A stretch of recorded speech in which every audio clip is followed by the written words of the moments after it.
একদিন আপনি সম্মেলন করিয়ে নিতেই পারেন, কিন্তু সামনে পঞ্চায়েত ইলেকশন, গাঁর ফেটে দরজা হয়ে যাবে কিন্তু। কেন? আপনি বাচ্চাদের স্কুল বন্ধ করেছেন। এটা নিয়ে গ্রামে একটা বিরাট ইস্যু হয়ে গেছে। আরে খোঁজ খবর রাখুন, আপনার এই গান্ডু ভাইটাকে দিয়ে কিছু হবে না। হ্যাঁ আপনি বরঞ্চ আমার বাড়িতে মাল পাঠাবেন, আমি আপনার বাড়িতে খবর পাঠাবো। হ্যাঁ সে ঠিক আছে, কিন্তু আজকে কি করবো? সম্মেলনটা বন্ধ রাখতে হবে। হ্যাঁ ঠিক আছে। শুনুন, সম্মেলন বারবার, ভোট কিন্তু একবার। বটেই তো, শোনো না দিক। হ্যাঁ শুনুন, আজকের মতো মিটিং বন্ধ। চল বাড়ি যান আপনারা। দাদা সব বন্ধ হয়ে যাচ্ছে। পাল্টা ঠিক করেছেন? ঠিক আছে। আপনাকে দেখেই আমার কিরম বাল বাল।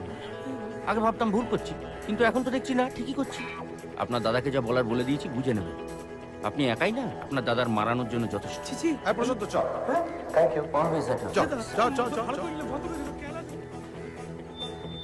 হ্যালো 1 2 3 4।